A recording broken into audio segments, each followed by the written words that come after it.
अब before starting this subject, first I will tell you about the different definitions और different terms जो हम costing में use करने वाले हैं. तो फर्स्ट थिंग, आपके पास तीन है. फर्स्ट थ्री डेफिनेशंस जो आपको पढ़नी है terms, first is cost, second is costing,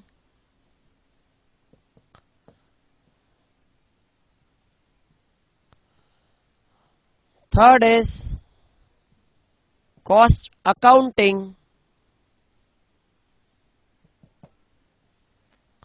and fourth is cost accountancy. ये चार टर्म्स हमें पढ़नी है. ठीक है, अब मैं थोड़ा सा आपको इसका बैकग्राउंड और बताता हूं कॉस्टिंग के बारे में. Costing, you know, costing was first started in the France. सबसे पहले 17,000 सेंचुरी में ही फ्रांस में कॉस्टिंग स्टार्ट हो गया था. And there was one wallpaper manufacturing company जहां से कॉस्टिंग स्टार्ट हुआ था. बट आफ्टर सम टाइम्स, उसके बाद थोड़े टाइम बाद जनरल मोटर्स जो अमेरिकन कंपनी है, that had started using the costing techniques for calculating the cost of their products. And then उसके बाद बेसिकली कॉस्टिंग का रिक्वायरमेंट कब आया था, that was that World War 1 and 2. At that time what was happening कि सबको defence equipments की जरूरत थी and the America was the only supplier of the defence equipment. But अब अमेरिका जब वो डिफेंस इक्विपमेंट प्रोड्यूस करता था तो अमेरिका ने क्या बोला कि जितना भी मेरा प्रोडक्शन कॉस्ट आएगा उसके ऊपर I will add profit and I will sold that defence equipment to the different countries on that basis. तो therefore from that point of time, from the World War 1 and 2, that point of time costing का असली requirement आने लगा, because they have to calculate the cost, then they have to add the profit and then they can supply to the different nations that defense equipment. वहां से costing का importance आया था. That was the history of the costing कि कहां से costing start हुआ था. Okay, now about that costing we have these four terms. First thing, that is cost, second is costing, third is cost accounting and the fourth is cost accountancy. ये चार words हैं about the first costing. तो सबसे पहले if I will take cost, ये cost का मतलब क्या होता है? तो कॉस्ट मींस आप जो भी अमाउंट ऑफ एक्सपेंडिचर कर रहे हो, आपको ये प्रोडक्ट प्रोड्यूस करने के लिए जितना भी आपने खर्चा करा, एक्सपेंसेस करा, चाहे वो खर्चा आपका एक्चुअल है चाहे वो नोशनल है, जो भी अमाउंट ऑफ एक्सपेंडिचर आपने करा,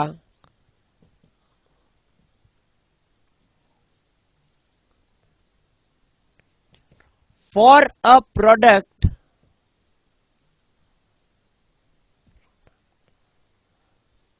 वेदर एक्चुअल और नोशनल,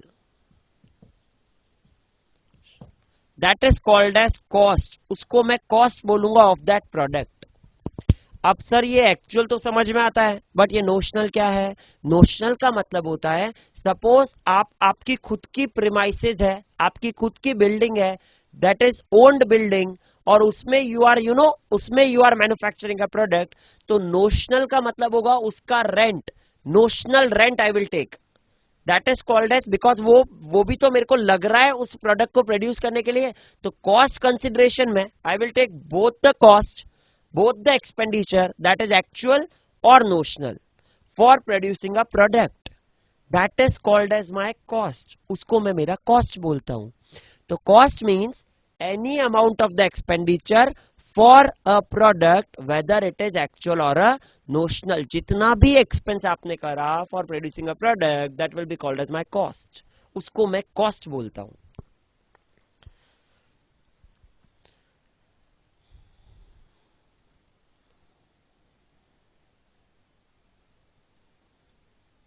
अभी नोशनल समझा?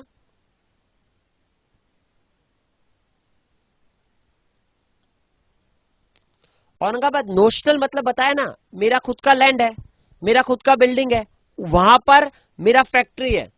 अब उस फैक्ट्री का मेरे को रेंट तो किसी को देना नहीं पड़ा, but for calculating the cost of the product I will consider the notional rent of that. कि अगर सपोज ये मेरा फैक्ट्री में किसी से रेंट पर लेता तो मैं कितना रेंट पे करता, that is my notional rent और वो मेरे को कंसिडर करना पड़ेगा for calculating the cost of the product I am producing in my factory. That is not opportunity cost. ये नए नए वर्ड अभी मेरे को नहीं समझते, मैं समझाएगा बाद में, अभी इतना मत जाओ. अभी I am taking from the zero level. Believe me, you will get cost everything about cost, but wait for some time. अभी एक एक करके मैं सब समझाऊंगा, मगर इतने बड़े बड़े भारी वर्ड अभी मत यूज करो भाई. अपॉर्चुनिटी कॉस्ट मतलब पता नहीं, और you are using the words. Opportunity cost नहीं कहलाती वो. अपॉर्चुनिटी कॉस्ट कुछ और होती है.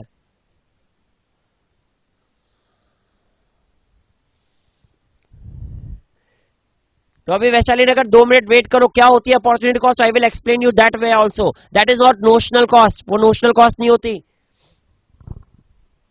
अरे भाई सब लोग क्या बड़े बड़े वर्ड यूज कर रहे हो और मेरे को बोल रहे हैं कि सर जीरो लेवल से स्टार्ट करो. कोई कहता है कि sir this is implicit cost. हाँ ओके ओके, चलो अभी मैं सब एक्सप्लेन करूंगा तुमको. Just wait for some time. First let me explain, उसके बाद हम बात करेंगे.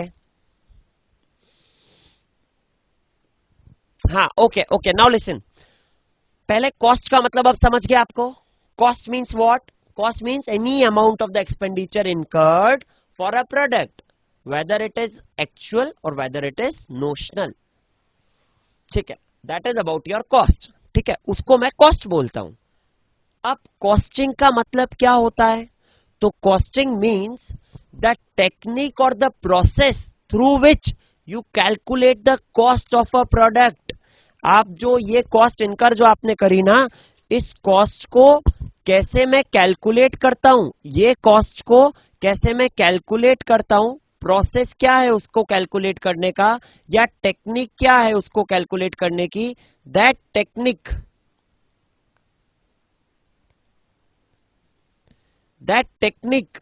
is called that technique is called for calculating the cost is called as my costing.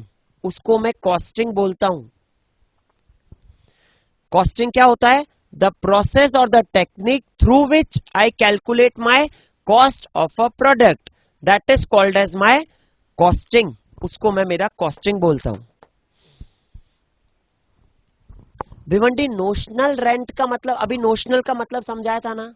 Notional means यार, अगर तू तेरी फैक्ट्री पर ही, सॉरी तेरी प्रीमाइसेस पर ही तेरी फैक्ट्री चला रहा है, तो अब तेरे को उसका रेंट थोड़ी देना पड़ रहा है किसी को.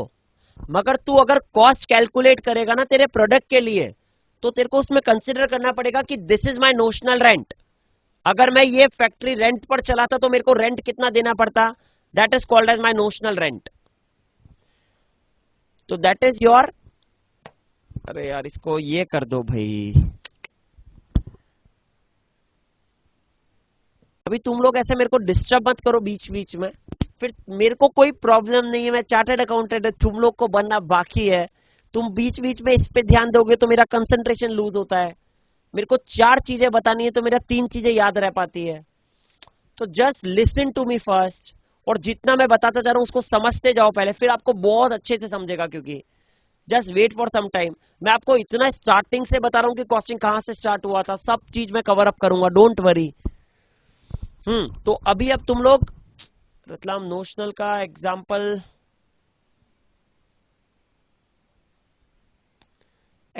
बता तो दिया तुम लोग को. एग्जाम्पल मतलब यार यही बता तो दिया कि मेरा खुद का फैक्ट्री होगा तो उसका कोई रेंट नहीं है. बट अगर सपोज मैं ये कंसिडर करूंगा नोशनल रेंट में कि अगर वो सपोज मैंने रेंट पर लिया होता तो कितना कॉस्ट लगता, that is my notional rent. और जब जब जो जहां यूज आएगा मैं बताऊंगा.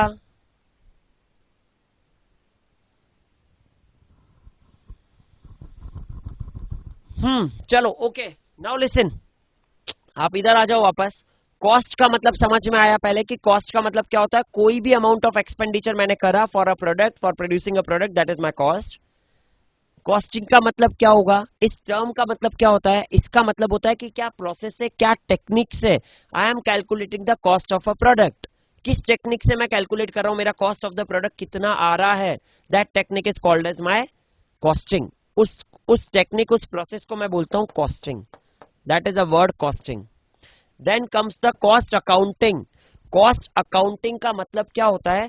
तो कॉस्ट अकाउंटिंग मीन्स कि जब भी आप इसको रिकॉर्ड कर रहे हो, record the cost, the process in books, record the cost और द प्रोसेस थ्रू विच, ये जो भी आपने कॉस्ट, जो भी आपने कॉस्टिंग करा, उसको आप बुक्स ऑफ अकाउंट्स में रिकॉर्ड कर रहे हो, that is called as your cost accounting. उसको मैं कॉस्ट अकाउंटिंग बोलता हूं। और ये cost accounting record the cost और द प्रोसेस इन बुक्स से स्टार्ट होता है, that is start, and it ends with preparing a statement of cost, preparing a statement of cost, that is called as my cost accounting। उसको मैं cost accounting बोलता हूं। तो cost accounting क्या हुआ? अकाउंटिंग का मतलब यही होता है कि जो भी आपने कॉस्ट इनकर करी है, जो भी आपने कॉस्टिंग का प्रोसेस करा है, उसको आप रिकॉर्ड कर रहे हो बुक्स में। और इसका एंड कहां से होता है कॉस्ट अकाउंटिंग का? जब आप एक प्रिपेयर कर लेते हो स्टेटमेंट ऑफ द कॉस्ट, वहां पर आपका कॉस्ट अकाउंटिंग एंड हो जाता है। अरे कौन सी बुक्स?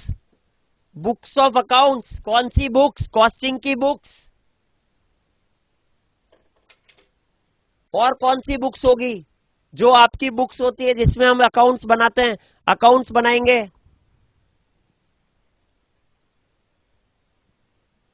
भिवंडी, तुम लोग आईपीसीसी के स्टूडेंट्स हो ना?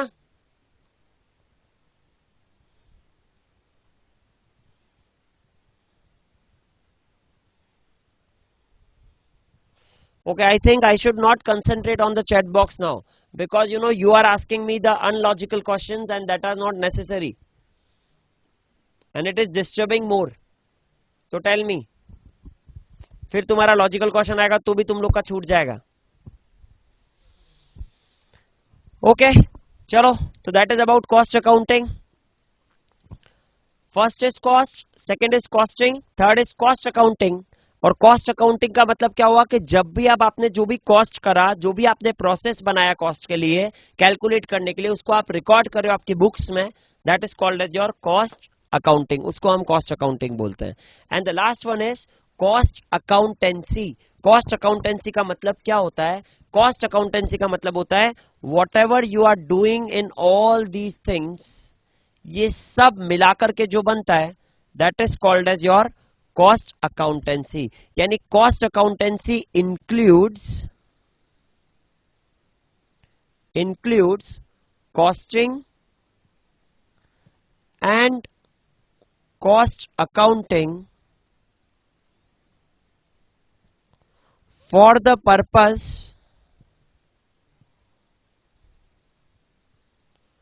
for the purpose of decision making, interpretation,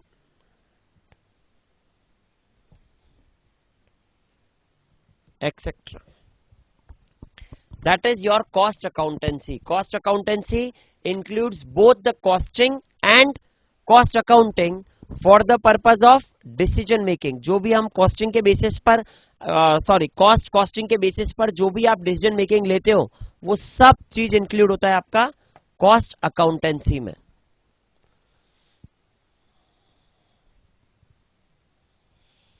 तो that is the 4 terms first about your costing. ये आपके 4 टर्म्स है। First is cost.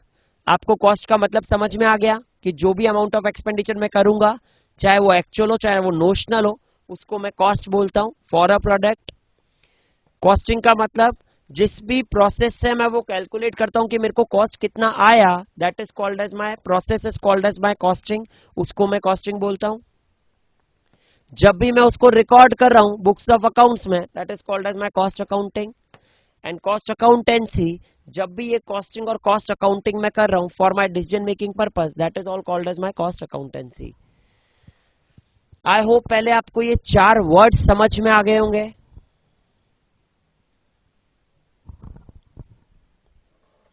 Yes, okay, very good. That is all about your cost ये आपकी 4 terms थी about costing.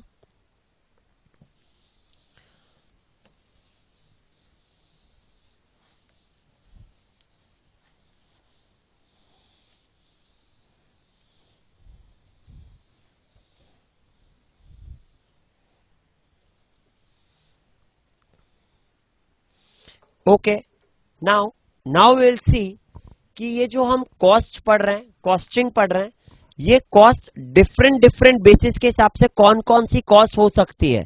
Now I will explain that opportunity cost, कोई implicit cost बोलता है, वो सब मैं अभी आपको एक्सप्लेन करूंगा। ओके, तो now will see that this cost, ये कॉस्ट कौन कौन सी हो सकती है, कितनी टर्म्स है कॉस्ट के अंदर, दैट वी विल सी। तो first you will understand this, सबसे पहले आपको क्या ध्यान रखना है, दैट कॉस्ट के पहले तो डिफरेंट डिफरेंट बेसिस हैं, 3 बेसिस हैं। First is your on the basis of elements, on the basis of elements. Second is on the basis of functions, and third on the basis of variability.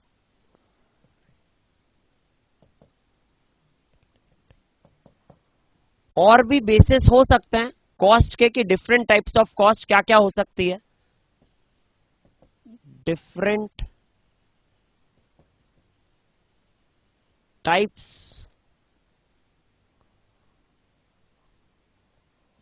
Of cost. तो different types of cost के ये basis है तीनों, these are the basis. और भी basis हो सकते हैं but that is not required right now. तो वो जैसे जैसे रिक्वायर्ड होंगे, जैसे जैसे आएंगे, I will explain it to you. But अभी फर्स्ट बिफोर स्टार्टिंग हमें 3 बेसिस पढ़ने हैं different types of the cost के। That is, first is on the basis of elements, second है on the basis of functions, and third है on the basis of variability. ठीक है, अभी आप बस प्लीज इसको पूरा अच्छे से सुनते जाना, I am explaining you each and everything, और फिर आपको समझता जाएगा। ठीक है, तो first lesson, on the basis of elements. अगर मैं on the basis of elements की बात करता हूं तो we have 3 types of cost, हमारी 3 टाइप्स की कॉस्ट रहेगी on the basis of elements. That is,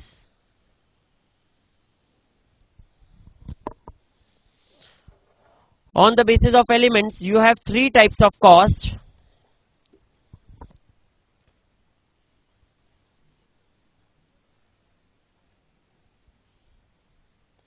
First is material,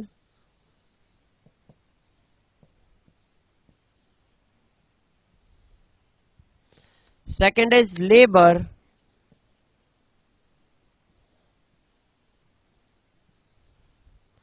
and third is your expenses.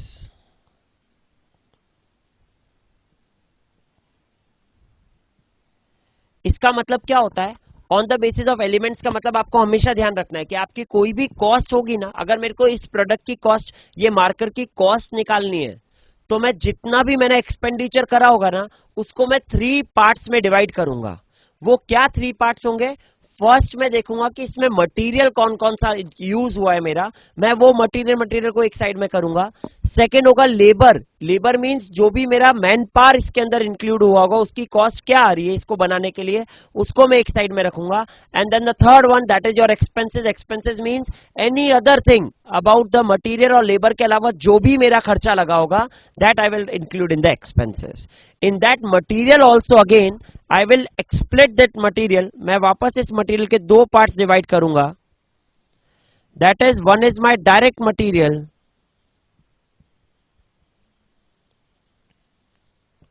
and second will be my indirect material.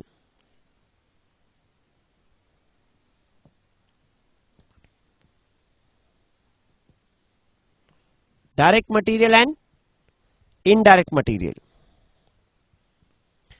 Again इस labour के भी मैं 2 parts करूंगा। That is your direct labour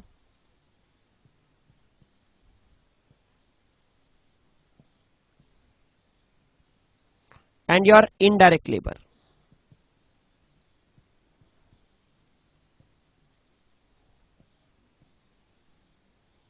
and then expenses be same way, direct expenses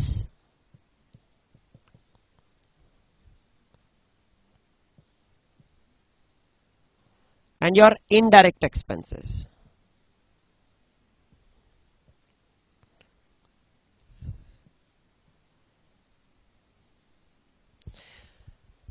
Okay, now this are the three elements, और ये three elements के भी सब पार्ट्स है, direct material, indirect material, indirect labour, sorry direct labour, indirect labour, direct expenses और indirect expenses. अब मैं आपको एक एक करके सबका मतलब समझाता हूं, but first you have to remember this thing कि अगर मैंने आपसे कभी भी पूछा what are the three elements of cost, तो you must remember the three elements of the cost are material, labour and expenses. These are the three elements of cost. ये three elements of cost होंगे. क्या क्या होंगे three elements of cost? Material, labor and expenses. Now that अब इस elements की अगर मैं बात करता हूं तो जैसे मटेरियल, मटेरियल में दो हो गए, डायरेक्ट मटेरियल और इनडायरेक्ट मटेरियल. ठीक है, अब ये वापस वैसे फर्दर जो इनडायरेक्ट मटेरियल है ना, indirect material, indirect labour and indirect expenses, ये तीनों मिलाकर के बनते हैं हमारे ओवरहेड्स. ये तीनों जो होते हैं ना, इनडायरेक्ट मटेरियल, इनडायरेक्ट लेबर और इनडायरेक्ट एक्सपेंसेस, ये तीनों मिलाकर के क्या बनते हैं?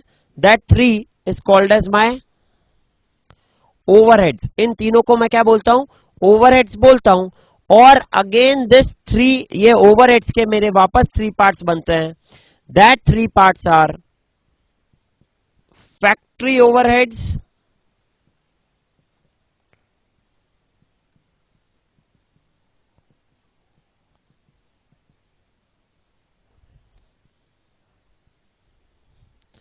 administration and office overheads, administration and office overheads, and last is selling and distribution overheads. Selling and distribution overheads. ये आपका टोटल चार्ट है, डिवाइडेशन है of the cost on the basis of elements. Material, labour, expenses, again direct material, indirect material, ये सब. और ये जो indirect material, indirect labour और इनडायरेक्ट एक्सपेंसेस होता है, इसको मैं ओवरहेड्स बोलता हूं. और ये ओवरहेड्स मेरा फैक्ट्री ओवरहेड्स हो सकता है, एडमिनिस्ट्रेशन ऑफिस ओवरहेड्स हो सकता है, या सेलिंग एंड डिस्ट्रीब्यूशन ओवरहेड्स हो सकता है. ठीक है, अब मैं आपको एक एक करके इसको एक्सप्लेन करता हूं. हाँ, आप कॉपी कर सकते हो इसको. ठीक है, अब मैं आपको एक एक करके इसको एक्सप्लेन करता हूं. First thing about the direct material. First thing about the direct material, क्या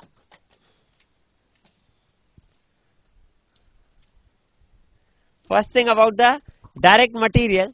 ओके, डायरेक्ट मटेरियल मतलब क्या होता है? सपोज मैं वही मार्कर का मैन्युफैक्चरर हूं. ठीक है, अब जो भी मेरा मटेरियल, ये मेरा इसके अंदर ये प्लास्टिक का बॉडी, ये कैप, खोल ही नहीं रहा, ये कैप. ठीक है, ये इसका ऊपर प्लास्टिक का बॉडी, ये इसके अंदर जो इंक है, जो भी मेरे फाइनल प्रोडक्ट के अंदर प्रेजेंट होगा, whatever material I have used which is present in my final product, that will be included as direct material. वो मैं direct material बोलूंगा.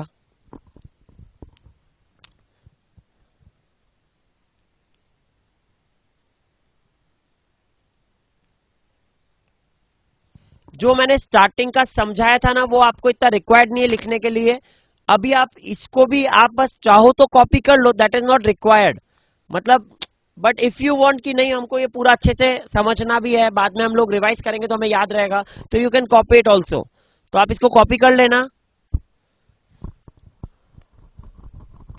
ओके, हाँ, तो यू वांट तो आप इसको कॉपी कर लेना, और पहले वाला भी आपको लिखना है, वो आप लिखते जाना अपने हिसाब से. जो मेरे को आपको देना है वो मैं आपको बता दूंगा कि यस यू कॉपी इट, तब आप उसको कॉपी कर लेना जो मुझे देना है. बट इफ यू वांट कि नहीं मेरे को भी ये चार्ट चाहिए, तो आप चार्ट ले लो. दैट इज मतलब you know that if you want you can copy it. But अब आप इसको पहले सुनते जाओ यार प्लीज, आप ऐसे बार बार बीच बीच में इतना डिस्टरबेंस मत क्रिएट करो। सी अबाउट दिस डायरेक्ट मटेरियल, ये डायरेक्ट मटेरियल क्या होता है पहले ये समझ लो। डायरेक्ट मटेरियल मींस जो भी मटेरियल, जो भी प्रोडक्ट, जो भी थिंग, जो भी आर्टिकल मैंने यूज किया और वो मेरे फाइनल प्रोडक्ट में प्रेजेंट है, that will be called as my direct material. उसको मैं डायरेक्ट मटेरियल बोलता हूं। कोई सा भी एग्जांपल ले लो आप किसी भी चीज का। अगर हम फर्नीचर के मैन्युफैक्चरर हैं, suppose we are the manufacturer of the furniture. अब फर्नीचर बनाते टाइम ये बेंचेज, ये पोडियम, ये टेबल, चेयर्स, ये सब बनाने के लिए हमें वुड लगा, हमें फेविकॉल लगा, हमें इसके अंदर नेल्स लगा। जो भी आपने इसके अंदर कंज्यूम करा, जो आपके फाइनल प्रोडक्ट के अंदर प्रेजेंट है और वो आपको दिख रहा है, मतलब वो प्रेजेंट है उस फाइनल प्रोडक्ट के अंदर, that is called as my direct material. उसको मैं मेरा डायरेक्ट मटेरियल बोलूंगा।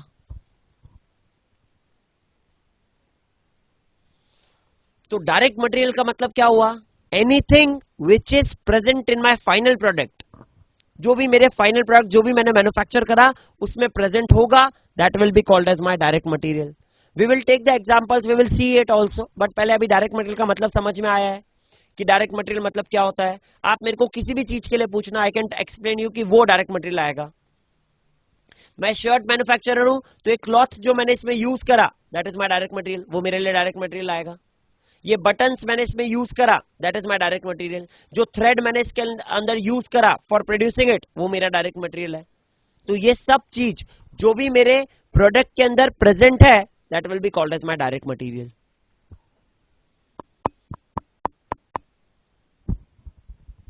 Okay, now see about this thing, indirect material क्या होता है सर? फिर अगर डायरेक्ट मटेरियल आप बोल रहे हो कि जो भी मटेरियल मैंने यूज करा वो डायरेक्ट है, तो इनडायरेक्ट क्या होगा? तो इनडायरेक्ट मटेरियल का मतलब होता है, सपोज मैं आपको उसका एग्जांपल बताता हूं पहले। सपोज कि अगर मेरे को मेरा मशीनरी बनाना है, मशीनरी को वर्क करना है, तो मशीनरी के वर्क करने के लिए I will use some fuel, I will use some oil, I will use some grease. वो जो भी चीज मैं यूज कर रहा हूं for making the machine running in the running position, जो मटेरियल मैं यूज कर रहा हूं मशीन को चलाने के लिए, वो मटेरियल मेरा डायरेक्ट प्रोडक्ट में कहां प्रेजेंट है? तो that type of material is called as my indirect material. उस मटेरियल को मैं क्या बोलूंगा? Indirect material. तो I can give you the example of this, that is your oil, grease used in machinery. अब वो मेरा फाइनल प्रोडक्ट के अंदर डायरेक्टली प्रेजेंट नहीं है, तो therefore that type of material if I am using, it will be called as my indirect material. और वो इनडायरेक्ट मटेरियल किसका पार्ट है? ओवरहेड्स का। किसका पार्ट आएगा वो? ओवरहेड्स का पार्ट आएगा। देखो आप, मैंने लिख भी दिया। तो that is direct material and indirect material. तो डायरेक्ट मटेरियल क्या होता है? Direct material means which is directly present, which is present in my final product will be my direct material. और इनडायरेक्ट मटेरियल क्या होता है? ऐसा मटेरियल जो कि मैं यूज तो कर रहा हूं बट मेरे फाइनल प्रोडक्ट से डायरेक्टली रिलेटेड नहीं है, and it is not present in my direct material, in my final product, that will be called as my indirect material. And उसका एग्जाम्पल क्या हो सकता है? जो भी मैं ऑयल, ग्रीस, ये जो भी मेरे को मेरी मशीन को वर्क करने के लिए लग रहा है, that type of material I am using, because वो मेरा कॉस्ट तो है ना। आपको ये समझ में आ रहा है ना कि मैं क्या समझाना चाह रहा हूं? आपको कोई भी कॉस्ट हुई तो उसको 3 पार्ट्स में डिवाइड करना है। कोई भी एक्सपेंसेस आपने करा, you have to divide it in 3 parts. कि मटेरियल आपने क्या क्या परचेज करा था, आप उसको एक साइड में रख दोगे। लेबर क्या करा था, उसको आप एक साइड में रख दोगे। और बाकी बचे हुए सब एक्सपेंसेस जो आपने कॉस्ट में इनकर करे होंगे, वो सब आप एक साइड में रख दोगे। फिर मटेरियल में से भी you will see you have using 2 types of material, one is direct and one is indirect. Direct मतलब जो आपके फाइनल प्रोडक्ट में प्रेजेंट होगा, इनडायरेक्ट मतलब जो फाइनल प्रोडक्ट में प्रेजेंट नहीं होगा। और तो अगर वो इनडायरेक्ट मटेरियल हुआ तो that will be the part of overheads.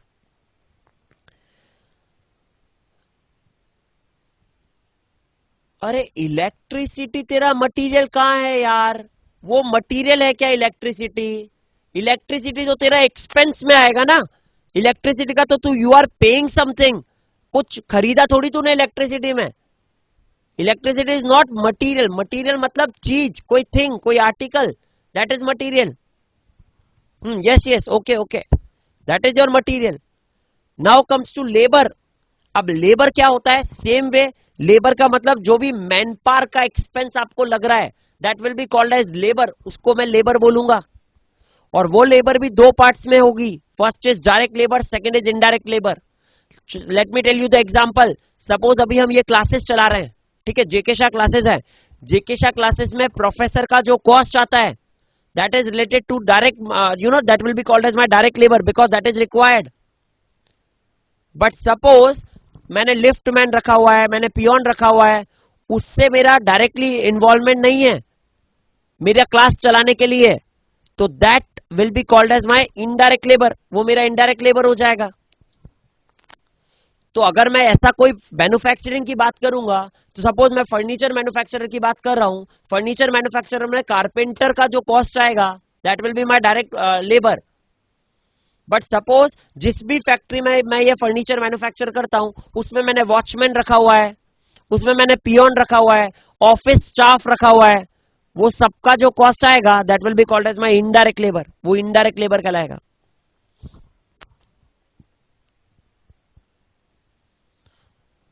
अभी बोलो मेरे को ये बात की ये सब समझ में आ रहा है अभी तक? तब हम आगे बढ़ेंगे. सबका जवाब ही नहीं आता है मेरे को. मथुरा, गोवा, औरंगाबाद, रतलाम, जूनागढ़, उज्जैन, भिवंडी, वैशाली नगर, वापी, वडोदरा, भिवंडी, सबको आ रहा है कि नहीं आ रहा है?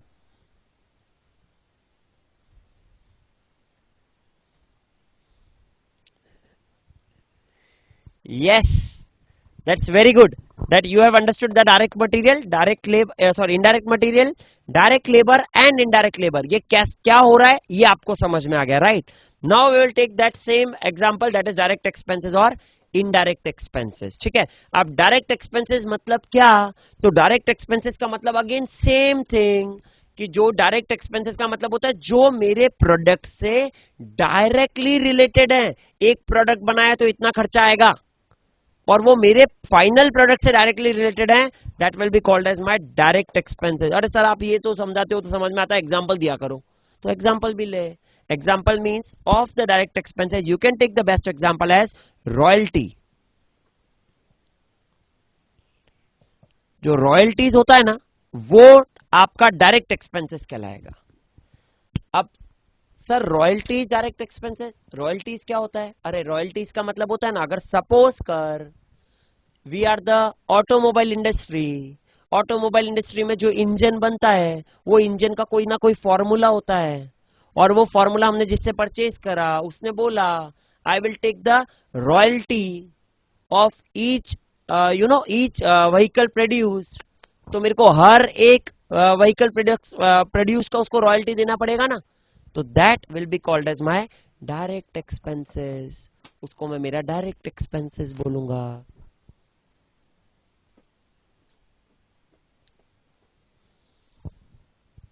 बोलो अभी ये समझ में आ रहा है? डायरेक्ट एक्सपेंसेस मतलब क्या?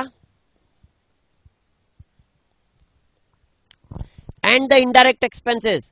अब ये इनडायरेक्ट एक्सपेंसेस क्या हुए फिर? तो इलेक्ट्रिसिटी का कॉस्ट, रेंट कॉस्ट, ये सब जो भी अब आपके और एक्सपेंसेस और कॉस्ट इनकर हो रही है, जो यहां पर यहां पर यहां पर यहां पर यहां पर आपने नहीं लिखी, that will be called, that will B come under your indirect expenses. वो सारे एक्सपेंसेस अब आपके इनडायरेक्ट एक्सपेंसेस में आ जाएंगे. यस, वाईफाई एक्सपेंसेस, वो सब एक्सपेंसेस आपके इनडायरेक्ट एक्सपेंसेस में आ जाएंगे. भिवंडी डायरेक्ट एक्सपेंसेस के एग्जांपल और जैसे जैसे आएंगे मैं वैसे वैसे बताऊंगा. अभी आप किस किस के लिए पूछोगे? आप मेरे से एग्जांपल ऐसे पूछोगे तो मेरे को समझ में आएगा, और कैसे किस चीज के लिए मैं बताऊं. डायरेक्ट एक्सपेंसेस का मतलब आपको इतना ही समझना है अभी, कि डायरेक्ट एक्सपेंसेस का मतलब होगा जो भी मेरे फाइनल प्रोडक्ट से डायरेक्टली रिलेटेड है, that will be called as my direct expenses. अब ये जो भी मेरे इनडायरेक्ट एक्सपेंसेस होते हैं, या इनडायरेक्ट लेबर होता है, या इनडायरेक्ट मटेरियल होता है, वो मेरे क्या कहलाते हैं? ओवरहेड्स कहलाते हैं. In costing terms we will call them as overheads. और ये जो ओवरहेड्स है ना, इस ओवरहेड्स के भी 3 पार्ट्स होते हैं. First is your factory overheads, second will be your administration और office overheads, and third will be your selling and distribution overheads. अब ये क्या होते हैं तीनों? तो जो भी expense I have incurred in my factory, that will be called as my factory overheads. उसको मैं फैक्ट्री ओवरहेड्स में बोलूंगा. वॉट एवर एक्सपेंस, और ये फैक्ट्री ओवरहेड्स में, अब आप ये मत बोलना सर मटेरियल और लेबर भी आएगा क्या उसमें, तो वो उसमें नहीं आएगा. ये पार्ट ही इसका है. Direct material, direct labour, direct expenses तो अलग ही हो गए. उसके बाद ये ओवरहेड्स आया कहां से? इन तीनों से आया. और इन तीनों में आपको देखना है दीज 3 थिंग्स. तो whatever expenses I have incurred in my factory will be called as my factory overheads. जितना भी एक्सपेंस मैं फैक्ट्री में करूंगा वो सब मेरा फैक्ट्री ओवरहेड्स के अंदर आएगा. What ever expense I am incurring in my office, जहां से मैं, ऑफिस भी तो चाहिए ना, फैक्ट्री तो मेरा प्रोडक्शन कर रहा है बट एक ऑफिस तो चाहिए. तो जो भी expenses, salary of the employees of the office, office electricity, office rent, वो सब मेरा एडमिनिस्ट्रेशन और ऑफिस एक्सपेंस में आएगा. And the third one, selling and distribution overheads. जो भी एक्सपेंसेस रिलेटेड टू सेल्स हैं, advertisement, sales commission, that all will come under your selling and distribution overheads.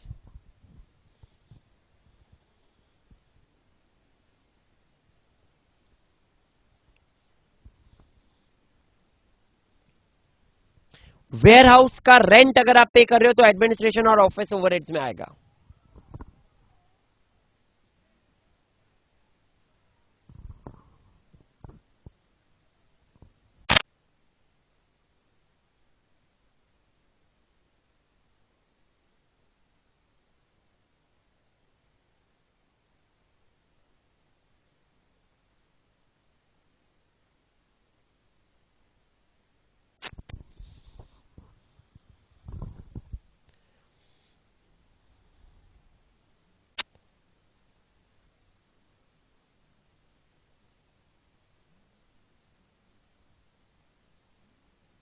Depreciation देखो, if depreciation is of plant and machinery तो वो depreciation factory में आएगा because that is of factory overheads.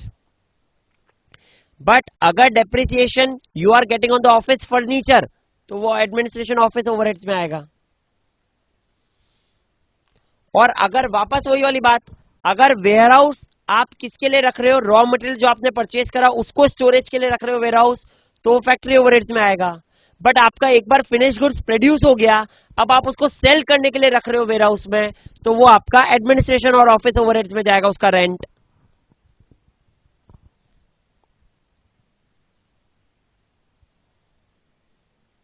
Yes, depreciation on factory building will be your factory overheads. वो सब आपके factory overheads में जाएंगे.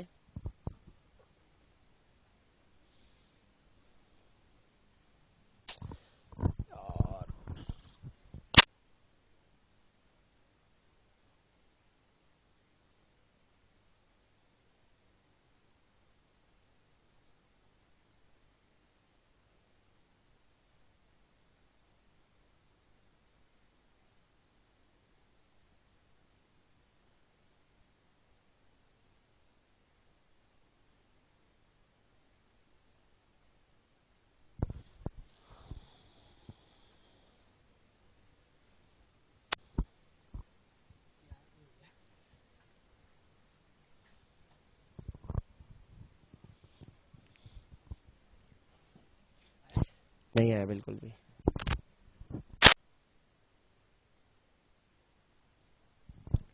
डायरेक्ट एक्सपेंसेस में क्या आता है? जो डायरेक्टली रिलेटेड होता है. डेप्रिसिएशन फैक्ट्री ओवरहेड्स में जा रहा है तो वो यहां डायरेक्ट एक्सपेंसेस में तो आ ही नहीं सकता, वो पर प्रोडक्ट से थोड़ी रिलेटेड है. डायरेक्ट एक्सपेंसेस तो प्रोडक्ट जो आपने प्रोड्यूस करा उससे रिलेटेड होगा. अभी आप इतना कंफ्यूजन मत लाओ, अभी हम धीरे धीरे करेंगे तो आपको धीरे धीरे आएगा, don't worry. Depreciation direct expense में नहीं आएगा. डायरेक्ट एक्सपेंस क्या होता है? ये direct expense, direct labour, direct material क्या होता है? जो पर प्रोडक्ट प्रोड्यूस से रिलेटेड है, that will be your direct material, direct labour और डायरेक्ट एक्सपेंसेस। पर प्रोडक्ट प्रोड्यूस से जो रिलेटेड नहीं है, that will not come under your these three things.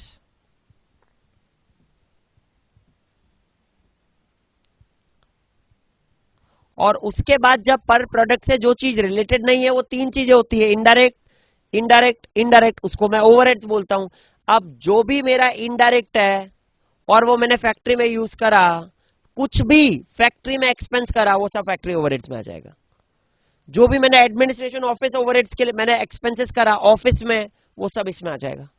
और जो भी मैंने सेलिंग और डिस्ट्रीब्यूशन करा, सेल से रिलेटेड हुआ, वो सब इसमें आ जाएगा। पर यूनिट से रिलेटेड अगर हुआ तो वो direct material, direct labour, direct expense में जाएगा। पर यूनिट से रिलेटेड नहीं हुआ तो वो इसी के अंदर आना है। सिंपल हो गया, बहुत सिंपल कर दिया मैंने आपके लिए। अब आप मेरे से कुछ भी पूछो तो उसका आप एग्जांपल खुद सोचो, और आप मेरे से कुछ भी पूछ सकते हो। अब आप now you can ask me about any expense. आपको अगर ये एक बार समझ में आ गया,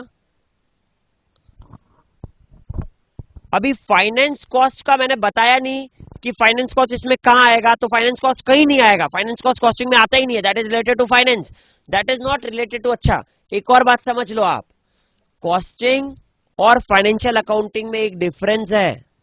कॉस्टिंग आप किसके लिए कर रहे हो? For a product. एक प्रोडक्ट को बनाने के लिए आप कर रहे हो कॉस्टिंग। बट जो आप फाइनेंशियल अकाउंटिंग करते हो, वो आप करते हो कॉस्ट फॉर द ऑर्गेनाइजेशन के लिए, रिकॉर्डिंग। पूरी ऑर्गेनाइजेशन के लिए आपको कितना प्रॉफिट आया है, मतलब that is related to the past. पहले आप उसमें ट्रांजैक्शन करते हो, फिर आप उसको रिकॉर्ड करते हो, that is your financial accounting और अकाउंट्स। बट कॉस्टिंग क्या हो रहा है? कॉस्टिंग में first you are preparing the budgets or you are preparing the cost sheet for calculating the cost of the product, and then you are incurring the expenses or then you are actually doing the transactions. तो costing तो पहले होता है, starting of the year से पहले, that is costing. मगर account से starting of the year transaction होने के बाद होता है।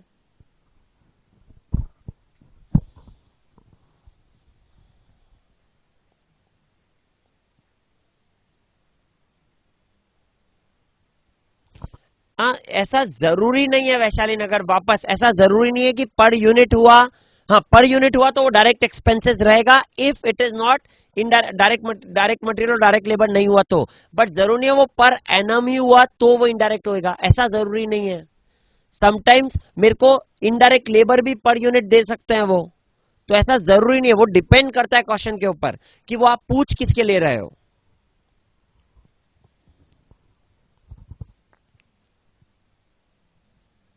राइट रतलाम। हाँ, ओके वैशाली नगर। अभी सब मेरे को बोलो, ये यहां तक समझ में आया कि आपको? That was your first on the basis of elements. अभी हमें on the basis of function, on the basis of variability भी पढ़ना है। तो यहां तक प्रॉपरली अच्छे से समझ में आ रहा है ना? Now shall I take the second one about on the basis of function?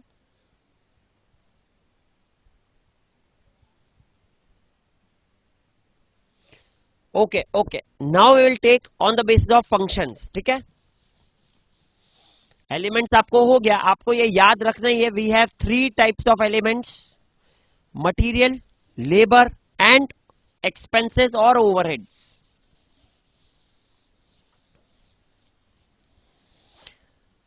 Now we'll see second, that is basis, on the basis of functions we will see.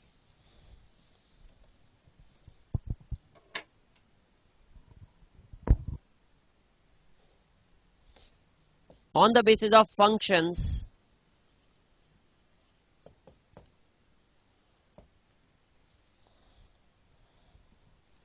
अभी देखो हमने 6 टाइप की कॉस्ट पढ़ी थी। क्या क्या पढ़ा हमने? फर्स्ट हमने पढ़ा डायरेक्ट मटेरियल,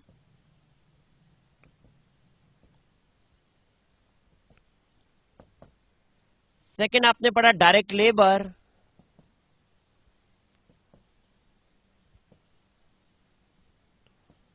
थर्ड आपने पढ़ा direct expenses,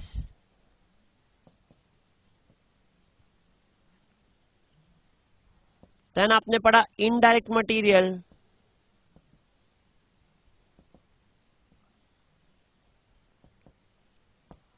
then indirect labour, and your indirect expenses, right?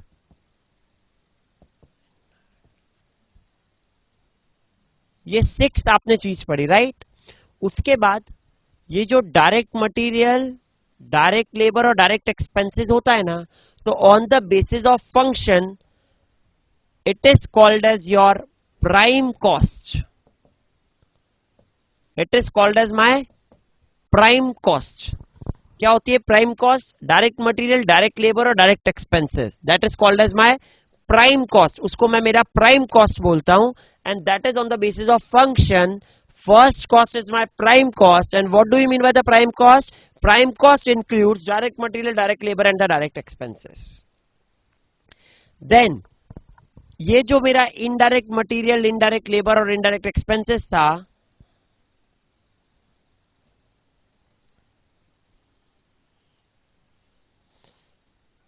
indirect material, indirect labor, indirect expenses मैंने 3 parts में divide करे थे. Factory overheads,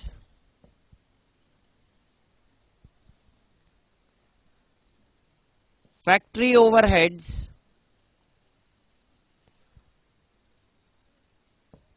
administration and office overheads,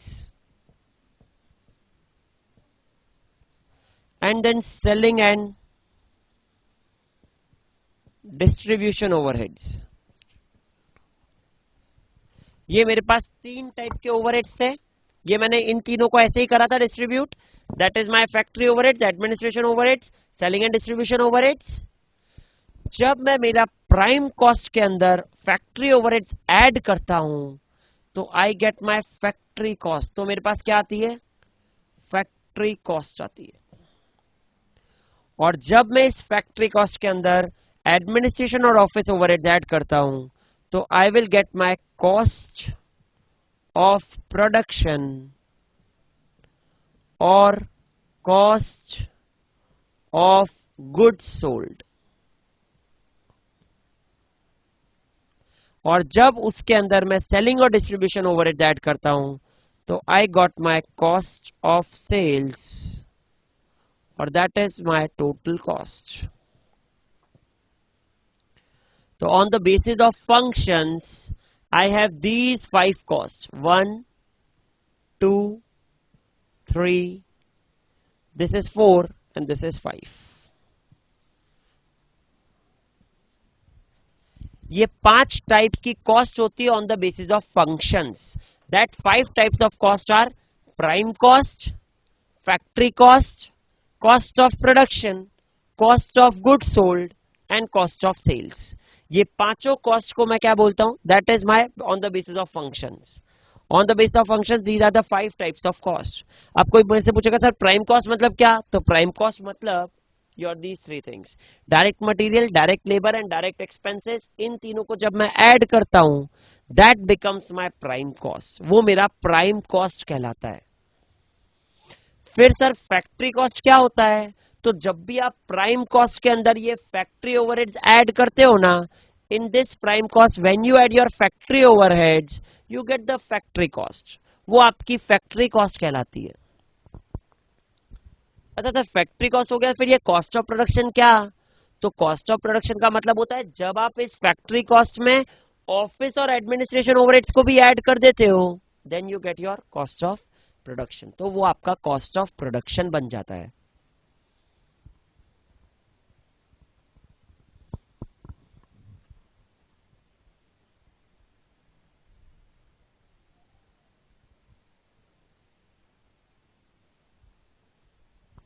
sales minus GP is क्या है? वो क्या लिखा हुआ है वैशाली नगर?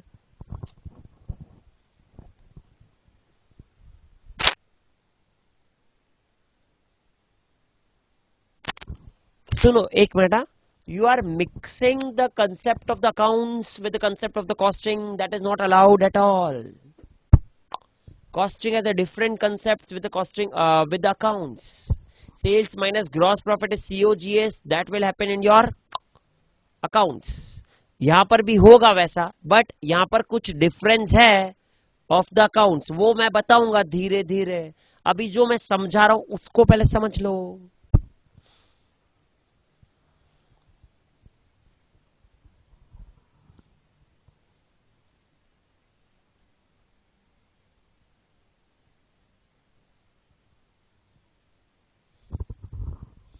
अभी जितना मैं समझा रहा हूँ सिर्फ उसको समझ लो, मैं सब बताऊंगा बाद में। अभी ये सब बताऊंगा मैं कि क्या सीओजीएस, क्या सीओएस, सब बताऊंगा। एक एक चीज तुम्हारा डाउट एक एक लूंगा मैं, डोंट वरी।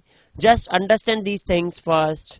कि फर्स्ट आपको पता है कि on the basis of functions, अगर आप कभी मैं आपसे पूछूंगा कि on the basis of functions cost क्या क्या होती है, तो you need to tell me that is prime cost, factory cost, cost of production या cost of good sold, and then cost of sales. Sir ये 5 होती है cost on the basis of functions, ये आपको मुझे बताना है। तो अगर प्राइम कॉस्ट अगर मैंने पूछा तो प्राइम कॉस्ट क्या, तो prime cost means your direct material, direct labour, direct expenses is my prime cost. Prime cost में when I add factory overheads, I will get the factory cost. And when I add in the factory cost, when I add the administration or office overheads, I will get the cost of production or cost of goods sold. Sir ये दोनों कैसे आ रहे हैं, क्या हो रहा है sir? अभी समझाऊंगा ना क्या हो रहा है, but first copy it. Then जब मैं कॉस्ट ऑफ गुड्स सोल्ड में ऐड करता हूँ selling and distribution overheads, then it will become my cost of sales. अभी यहाँ तक कॉपी कर लिया तो मैं इसको एक्सप्लेन करूंगा।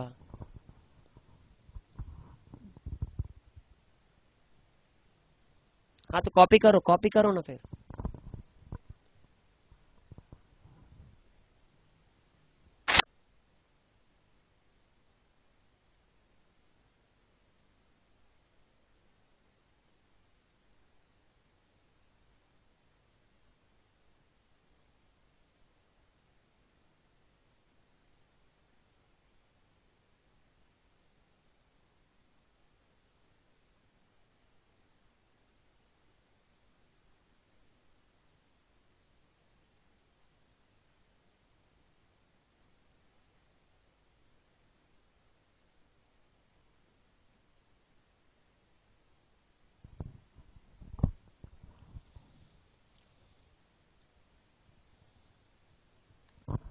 ओके हो गया कॉपी।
चलो ओके, कॉपी कर लिया। अब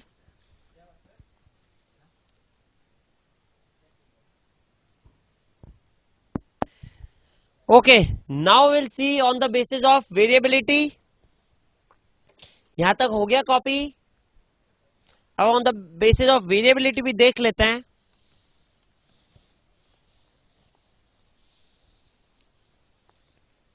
इसको मेरे को सिर्फ आपको अभी ये बताना है कि what is the difference between cost of production and cost of goods sold, right. ये मेरा बाकी है। बाकी तो आपको समझ गया कि प्राइम कॉस्ट के अंदर when I will at the factory overheads factory cost, जब मैं उसमें एडमिनिस्ट्रेशन और ऑफिस ओवरहेड्स ऐड करता हूं तो I will get cost of production, तब मेरा कॉस्ट ऑफ प्रोडक्शन आएगा। और जब उस कॉस्ट ऑफ प्रोडक्शन में से कॉस्ट ऑफ गुड्स सोल्ड के बीच में क्या डिफरेंस है, that I have to told you, वो मैं बताऊंगा।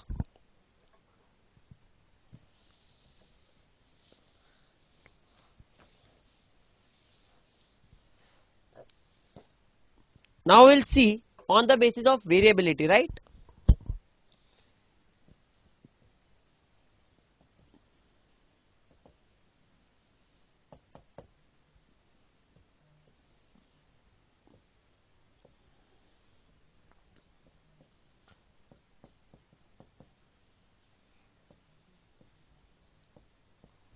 On the basis of variability, first is your fixed cost, then is your variable cost, and the last one is your semi variable cost। और इसको मैं एक और नाम से जानता हूं, अगर ये सेमी वेरिएबल है तो सेमी फिक्स्ड भी तो है, तो semi fixed cost. So these are on the basis of variability you have three types of cost. One is your fixed cost, second is your variable cost, and third is your semi variable or semi fixed cost। ठीक है। Now see fixed cost क्या होती है, which remain fixed, remains fixed or does not change with the change in level of activity, that is called as my fixed cost। जो it will remain fixed and it will not change with the change in the level of activity, that type of cost is called as my fixed cost। उसको मैं fixed cost बोलता हूं। Level of activity means का, level of activity का मतलब होता है production, but you have to use the word level of activity। And then for example if you want to ask me, तो example आप लिख सकते हो इसमें, rent, depreciation, salary of the employees, ये सब क्या चीज है, that all example is of your fixed cost। ये सब हमारा fixed है, ये हमारा कितना भी हम प्रोडक्शन करें, rent will remain rent, it will remain fixed। कितना भी हम हमारा प्रोडक्शन करें, depreciation on plant will remain that depreciation only, वो थोड़ी चेंज होने वाला है।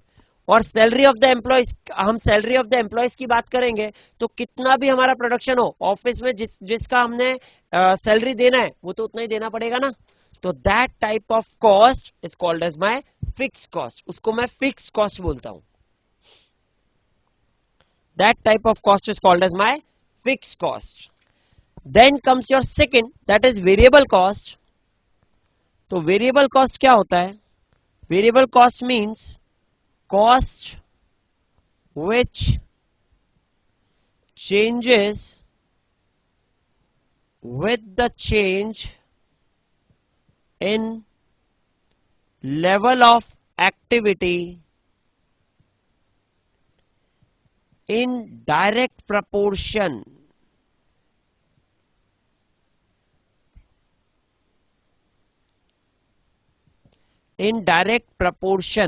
that is called as variable cost। For example direct material, direct labor, direct expenses, ये जो भी आपने कॉस्ट लिखा है, direct material, direct labour, direct expenses, that will always be your variable cost, वो आपकी वेरिएबल कॉस्ट होगी। और वेरिएबल कॉस्ट क्या होती है, वेरिएबल कॉस्ट का मतलब होता है सपोज अगर मैंने 1 यूनिट बनाया और मेरे को उसके लिए डायरेक्ट मटेरियल लग रहा है 2 kg of the direct materials, और 2 kg का प्राइस है 5 रुपीज, तो अगर मैंने 2 units of my final product बनाया तो I will be requiring 4 kgs of the direct material, और 4 kgs of the direct material की कॉस्ट आ जाएगी 10 रुपीज। तो अगर 1 यूनिट बनाया तो 5 रुपीज, 2 यूनिट बनाया तो 10 रुपीज, 3 यूनिट्स बनाए तो 15 रुपीज। तो ये क्या हो रहा है? That is my cost which is changes with the change in the level of the activity in the direct proportion. Direct proportion का मतलब 1 यूनिट तो 5, 2 यूनिट्स तो 10, 3 यूनिट्स तो 15, 4 यूनिट्स तो 20, डायरेक्टली चेंज हो रहा है with the change in the level of the activity in the direct proportion. That will be called as my variable cost. बोलो अभी मतलब समझ में आ रहा है? सबको एकदम क्लियर हो रहा है? Clear about the fixed cost और the variable cost?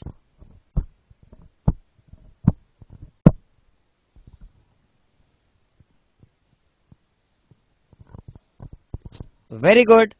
Now comes your last, that is your semi variable cost या सेमी फिक्स्ड कॉस्ट। ठीक है, सेमी वेरिएबल कॉस्ट या सेमी फिक्स्ड कॉस्ट क्या होती है? तो cost which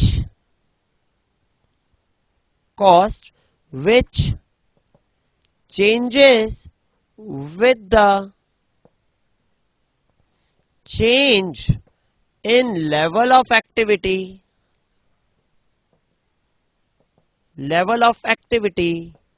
but not in direct proportion,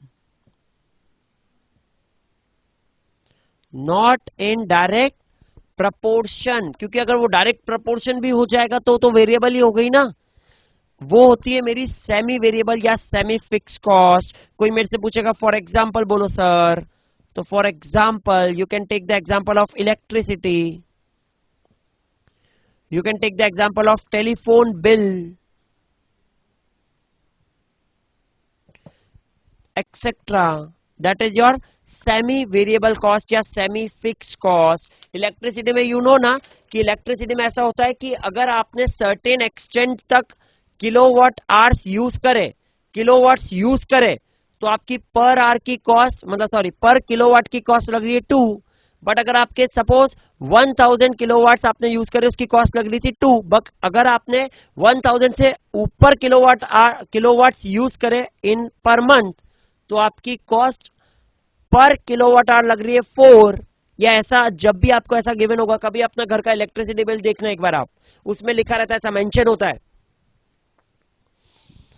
तो that is called as your semi variable cost. Telephone bills ऐसा नहीं होता कि अगर सपोज करो आपने पोस्टपेड कनेक्शन लिया तो पोस्टपेड कनेक्शन में आपको बोला कि 300 पर मंथ तो आपका फिक्स चार्ज रहेगा, और 300 पर मंथ में you are getting some minutes to talk, some SMS and some जो भी आपको इंटरनेट मिल रहा है।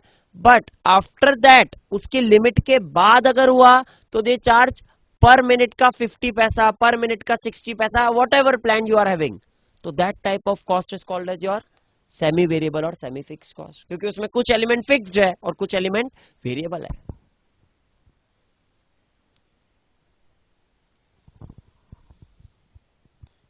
So that is your different types of cost on the basis of variability. Fixed cost, variable cost, semi variable cost या semi fixed cost। ये क्या होता है? fixed cost which remain fixed or does not change with the change in the level of the activity। variable cost क्या होता है? which changes with the change in the level of activity in the direct proportion। और ये क्या होता है? semi variable cost changes with the change in the level of the activity but not in direct proportion। That is your different types of the cost on the basis of variability। I hope now you all are very clear। अभी मैं इसको एक chart के through भी बना के बताता हूं आपको। You can prepare it by by one chart also। ये कॉपी कर लिया सबने? बोलो ना जल्दी से, कॉपी कर लिया? अरे वडोदरा जल्दी जल्दी कॉपी करो ना, फिर जल्दी जल्दी कॉपी करो इसको। भिवंडी जल्दी कॉपी करो, उज्जैन जल्दी कॉपी करो।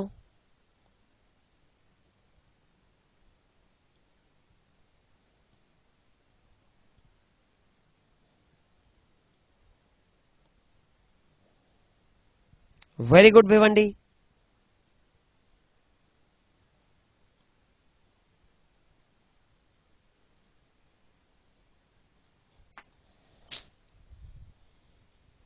वेरी गुड वैशाली नगर।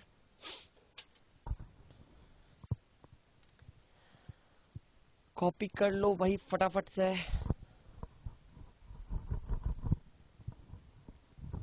Very good Vapi.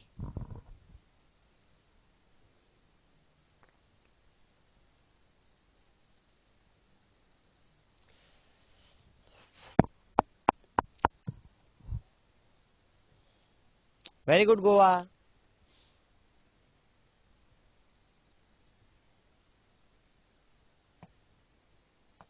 Aurangabad very good.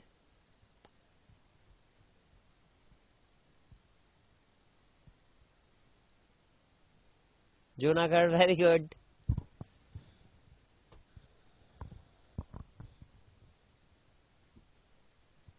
चलो अभी ये हो गया, सबका कॉपी हो गया। यस यस, आगे बढ़ रहा हूं मैं। हाँ ओके ओके देन। वडोदरा जल्दी कर लो copy please.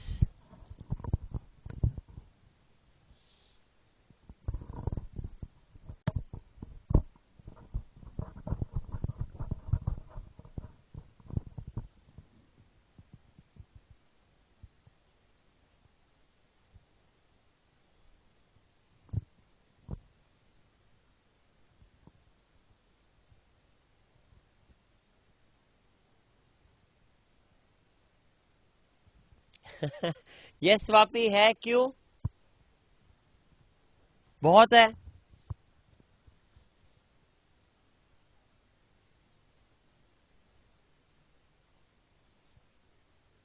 I was a university chess player also of Mumbai.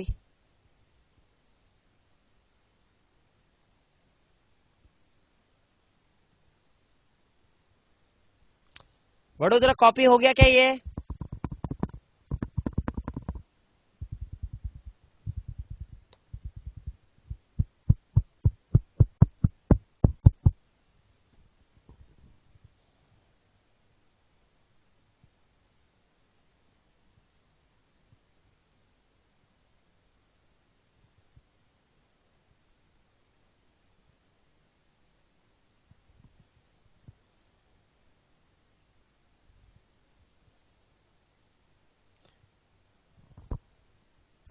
चलो अभी ये कॉपी हो गया, वडोदरा जल्दी से बोलो।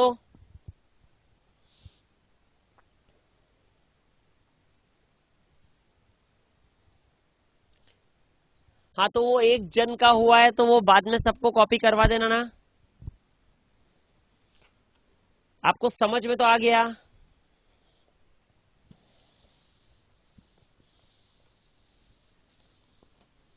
Now you can see this by this chart. मैं एक बार चार्ट बना देता हूं आपके लिए इसका। You can see by this chart also. See about this chart. बाकी पूरा थ्योरी हो गया है। मेरे को थ्योरी पहले लेना जरूरी था, बिकॉज यू नो अब आप जब भी कुछ भी पढ़ाऊंगा ना मैं अब आपको, अब हमारा प्रैक्टिकल ही प्रैक्टिकल है। अब प्रैक्टिकल प्रैक्टिकल में आपको वर्ड्स का मीनिंग समझेगा। मैं आपको ये बताता हूँ, आपको एक एक वर्ड का मतलब समझेगा कि ये कॉस्ट कौन सी है। I will identify each one each cost to you, don't worry. हाँ okay, now see about this chart.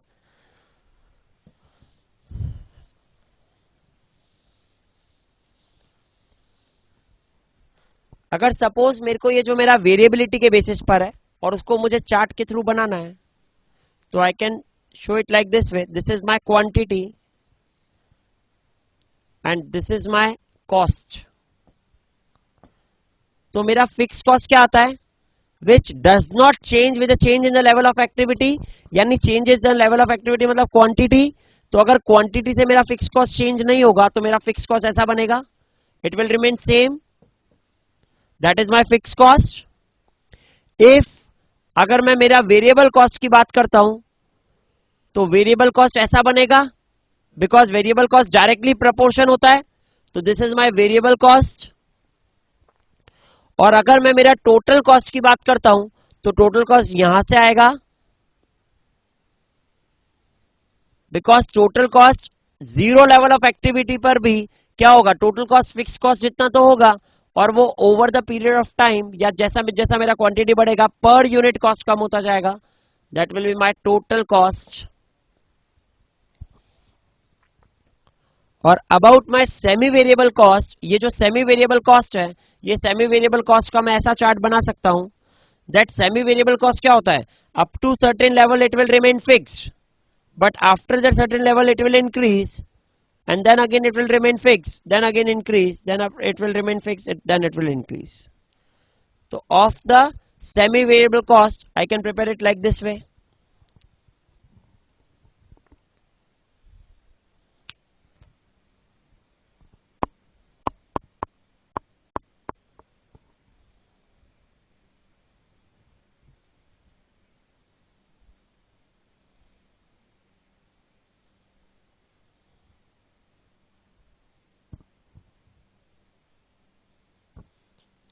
क्या पैरेलल में समझा नहीं? यू मीन टू से कि ये पैरेलल, अरे अगर हम ये पर यूनिट देख रहे हैं ना, पर यूनिट, तो पर यूनिट टोटल कॉस्ट, हाँ यस यस, वो वेरिएबल कॉस्ट के नीचे नहीं आएगा, but it will be in the sliding, वो स्लाइडिंग में रहेगा. वेट वेट, मैं आपको एक मिनट एक चीज समझाता हूं. ये आपका वेरिएबल कॉस्ट पर यूनिट है, ठीक है, और ये जो आपकी कॉस्ट जाएगी ना, टोटल कॉस्ट, ये आपकी टोटल कॉस्ट,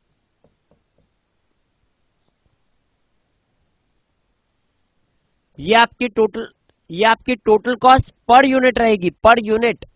तो टोटल कॉस्ट पर यूनिट आपकी स्लाइडिंग स्केल पे ही रहेगी. That will not as cheap as variable cost, because variable cost per unit तो आपका इतना जाता जाएगा, अगर इतना यूनिट बनाए तो इतनी इतनी कॉस्ट लगती जा रही है, और टोटल कॉस्ट मेरी उससे स्लाइडिंग पर रहेगी. That will be cheap because उसमें मेरा फिक्स कॉस्ट का जो एलिमेंट है वो आ जाएगा ज्यादा. Yes yes, that is average cost हो जाएगा वो. Yes yes, that will be that way.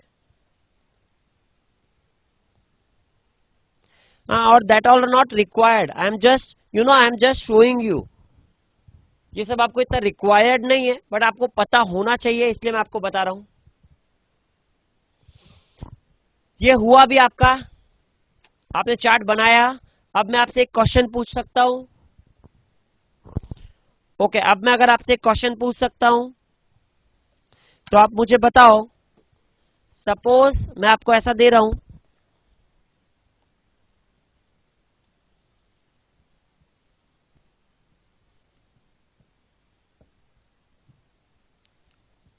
First year और सेकेंड ईयर मैंने आपको दो ओवरहेड्स दिए, ओवरहेड्स 1 और ओवरहेड्स 2. मैंने आपको यहां पर दे रखा है 5 एंड 5, और यहां पर आपको मैंने दे रखा है 10 और 5.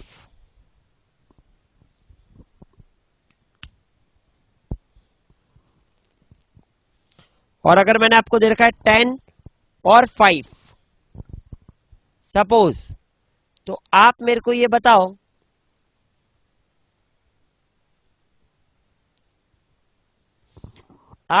बताओ, Mathura, that is your variable cost per unit and this is your total cost. Total cost per unit नहीं है वो.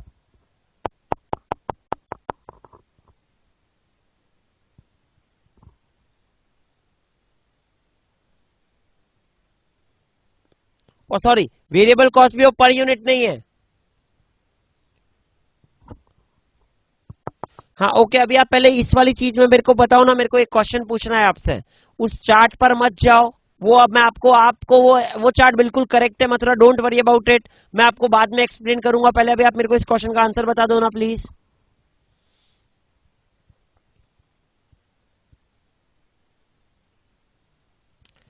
अभी मेरे को आपसे पूछना है कि अगर आपके पास ये दो, मैंने ऐसा दे रखा है, वे ओवरहेड्स दे रखा है, दोनों में सेम है और इसमें चेंज हो रहा है, तो विच इज माई फिक्स्ड और विच इज माई वेरिएबल, मेरा कौन सा इसमें से फिक्स्ड होगा और कौन सा वेरिएबल होगा, that is my first and that is my second.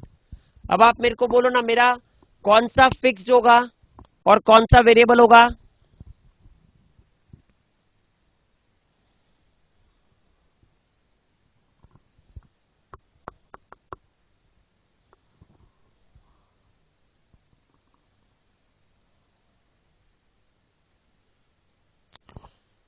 सब मेरे को आंसर ये बता रहे हैं that my overheads 1 is fixed और माई ओवरहेड्स 2 इज वेरिएबल। सब मेरे को यही आंसर दे रहे हैं। अभी मेरे को बोलो किसी को और कुछ आंसर बोलना है।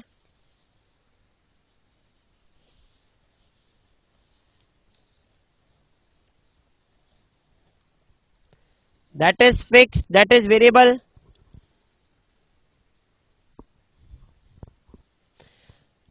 इसमें डिपेंड्स कुछ नहीं है और इसमें वेरिएबल भी, सेमी वेरिएबल भी कुछ नहीं है। मैं सिर्फ आपसे ये दो चीज पूछ रहा हूं कि अगर आपको ऐसा गिवन है तो what is fixed and what is variable. तो all has given me the right Ujjain, बोलो अभी।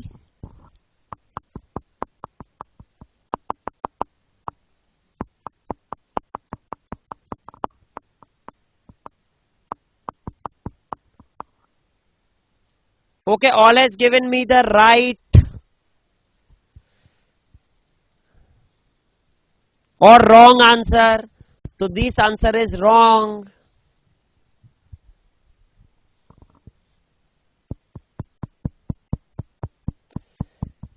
अभी सेमी वेरिएबल कुछ पूछा ही नहीं मैंने, but this answer is wrong.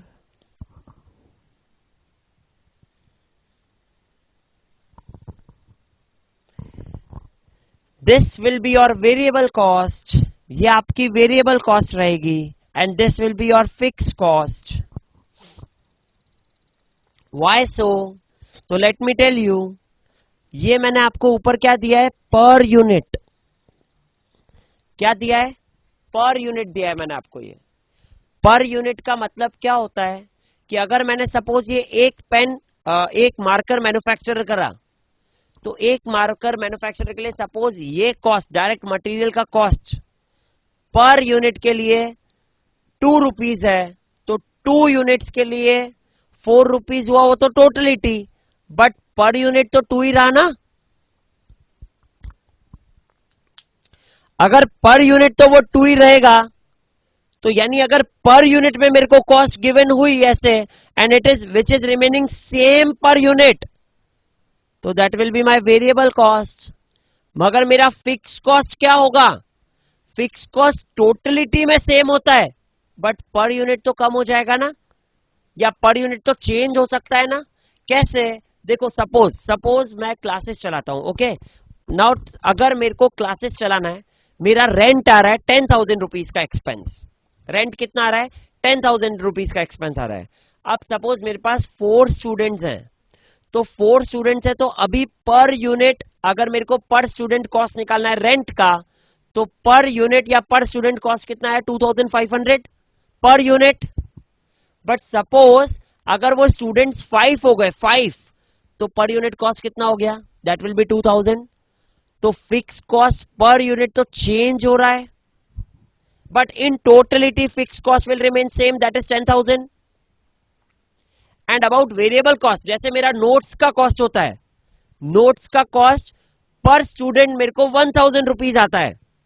तो अगर मेरा 1 स्टूडेंट, मेरे पास 4 स्टूडेंट्स है, तो पर यूनिट पर स्टूडेंट का कॉस्ट कितना आ रहा था? 1,000 ओनली।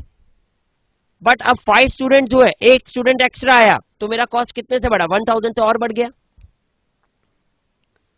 तो पर यूनिट तो वो 1,000 ही रहा। तो variable cost per unit will remain same and fixed cost in totality will remain same. ऐसा याद रखोगे कि नहीं रखोगे?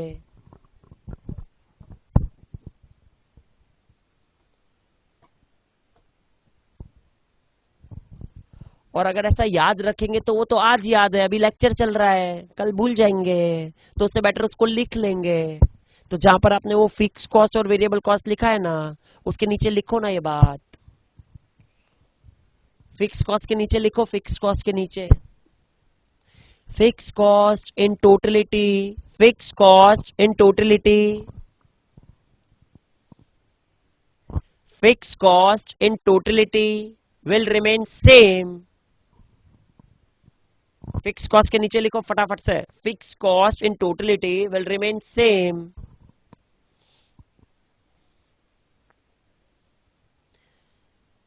Fixed cost in totality will remain same, but per unit changes. But per unit changes.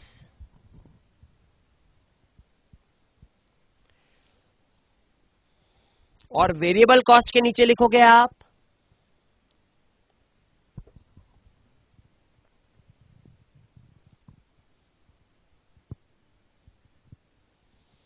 Variable cost के नीचे लिखोगे आप variable cost per unit will remain same.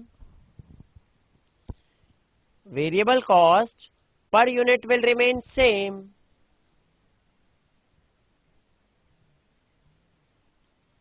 but in totality it will change.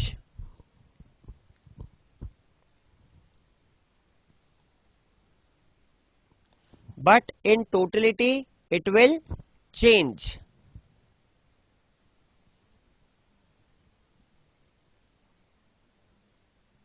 लिखा? ओके, नाउ सी, आप इसको copy कर लो, ये चीज को कॉपी करके इसमें लिख दो। ये तो रॉन्ग था, फिर करेक्ट आंसर इसके आगे लिख देना, that will B variable and that will be fixed.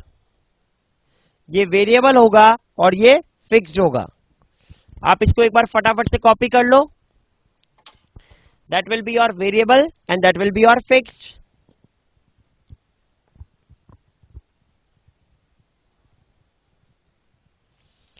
That will be your variable and that will be your fixed.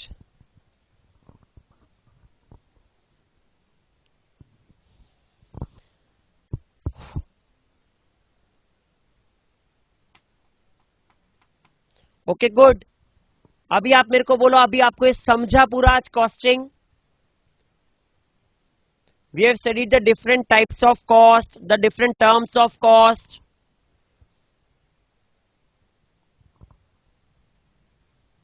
कल से we will start with your chapter now.